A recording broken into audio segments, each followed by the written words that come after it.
You just sold too soon. And you know what? Sliding right on into the next topic here.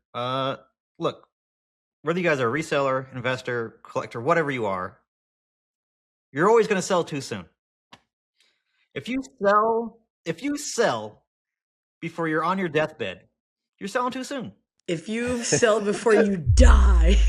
Because Look, I have lived this pain my entire life in this hobby. Oh, here we go. Everyone, this is radar therapy. Can you zoom in on John? Put the rain falling down. Just like, let's see it. What's that song? Like, all around me. Look, Mason is 100% right.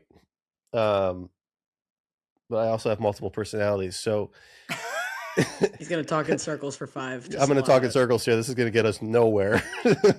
But everything I have ever sold in my life around Pokemon, minus maybe the BGS 9 Trophy Kangaskhan, I have sold too early and have regretted it almost every day of my life. I don't mean that seriously. I don't mean that seriously. Your life. I don't mean that seriously. I've only been able to build up the business and get to where I am and have the collection that I do and the inventory that I do because I have sold stuff and just bought more. Exactly. That is the point that I was going to make, was that you use that money to build and enhance things that you are actively pursuing instead of things that you already have. So it's okay to sell something if you don't want it anymore. And don't look at it in the time scope of, oh man, now it's this much and I just sold it 2 weeks ago. Oh my goodness. It's okay. Don't worry about it, because you're going to be using that money for better and bigger, better things. So it's okay. That means a lot. Thanks, Mason. I know you're speaking directly to me. No matter what you do, you're screwing up. So it's okay.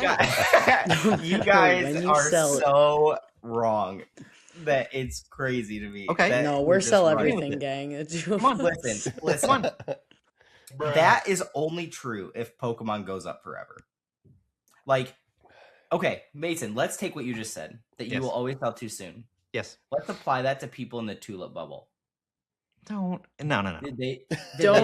Don't bring Amsterdam into this, okay? Yeah. Don't bring the Netherlands. Coin people. Coin people with silver dollars in the 70s and 80s. Did they sell, like the ones that didn't sell? Did they? I don't know. Have you seen the spot price of silver right now? It's 100 an ounce right now, big dog. Okay. Bad example. Shut up.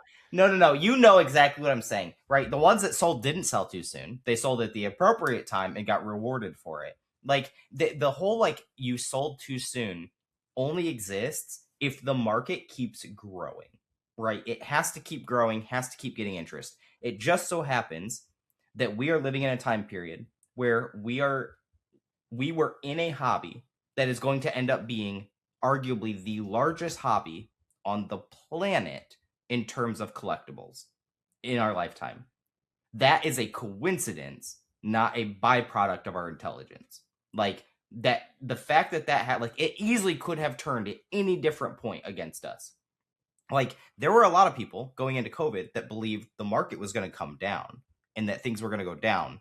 And that COVID did the exact opposite because everyone was stuck at home. And like, imagine if COVID was the reverse. Like somehow it was a disease where you couldn't be in your house and you had to be out doing things. Pokemon would have like cratered then because people would not have done it.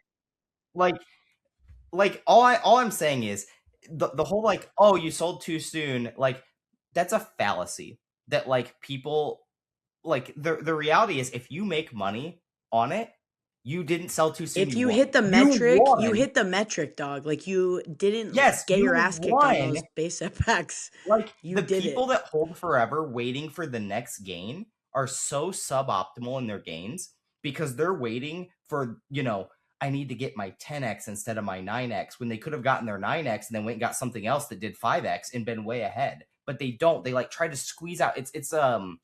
It's like in the stock market, trying to time the tops and the bottoms, catch the falling knives, and like hit things at the highs. That's ludicrous. This is why, like, I always tell people, set price targets and just stick to your price targets. Because this whole like you've sold too soon, like John, you didn't sell those packs too soon. You sold them. You thought you just said in your explanation of this that you thought you might be stuck with them forever, and you got an opportunity to get out and win. And now you're saying you sold too soon. That is so stupid. You hear yourself talk. Like that is dumb. Guys, I thought I was never going to be able to unload these. sold them too soon. Like, get out of here. That's so dumb. That's so dumb. That's a big one. Mason's hit me with a swear binder. Thrifty and I have both said twice in this podcast, and nobody's called it out. The swear binder is long and dead. I love it. Dropping an F-bomb. Bro, I'm just saying, that's like, it's like, that logic is exactly why people get wrecked. Like, we're watching it in One Piece right now. You knew I was going to get One Piece in this episode somehow. We're watching it in One Piece right now, where there are people that were just enjoying the hobby, collecting Luffy's and Nami's and Robins, because that's all people buy. And now they wake up and their collector app tells them it's worth $100,000. And in their head, they're like, but it could keep going. It could.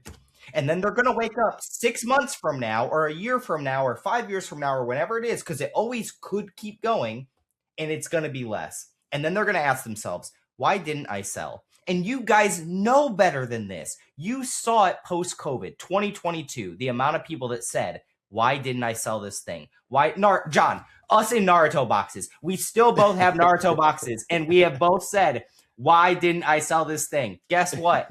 There's no such thing as too soon to sell. I'd sell that right now if I could, but nobody wants to buy it. Let's go. That's what I'm saying. I've been asked about Naruto like third. every other day lately. People do want those boxes. They want my DBZ boxes. It's now, and we can talk about that in a minute. But like, the whole point that I'm making is this whole like, everything's gonna be like, if you're selling it now, you're selling too soon. Then hold everything forever, dude. Just like, sit out the hobby, come back in 25 years and call it a day and sell out because you're and good. Some people do. Like, and some people do that. And some people do that. And those people, up to this point, if like they're like today's sellout point, they've been rewarded. But that's not because they are smarter than the average bear. That is because they got lucky at a sequence in time.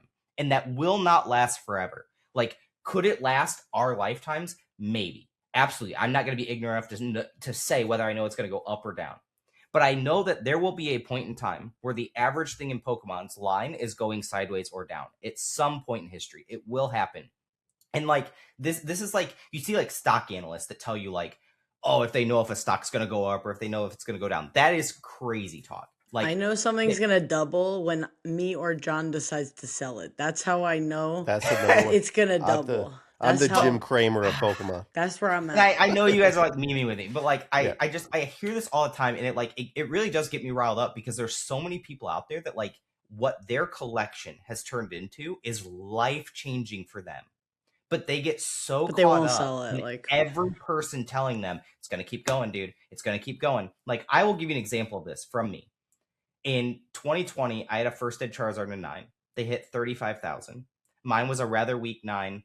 Like I don't think it could cross to a 10. I think if it got regraded, it was like 50-50 on if it gets an 8 or a 9 again. $35,000 at the time was a lot of money. Still is today, a lot of money. And I was like, I've got to sell it. I got to cash this out. Because like if it went to like 5K, like I can't afford to not have $30,000, right? And like, could it go to 70? That's what everyone's telling me. Like, this might go to 70, it might go to 100. It's like, okay, it could go to 5, it could go to 70. Can I afford to coin flip a $30,000+ coin flip with where I'm at in my life? The answer was no, I couldn't. So I sold it. There were a couple sales at 45. There was like one that maybe was real at 70. And then that card tanked down to $18,000. That $17,000 difference was huge for me in my life. Huge, like genuinely huge. Would I have been one of those 45K sales or 70K sales? I don't know. But I know that that $17,000 was significantly meaningful. And I think that there's a lot of people out there with collections way bigger than what I had at the time that are financially probably not even as good as I was at that time, that are making those same coin flip decisions and not thinking about it like that. They only think about where it could go up here and not where it could go down here. And like, sure, maybe you only paid $500 for your collection that's worth $100,000 today. That doesn't matter anymore. Literally does not matter. All that matters is what you could do if you changed your life right now.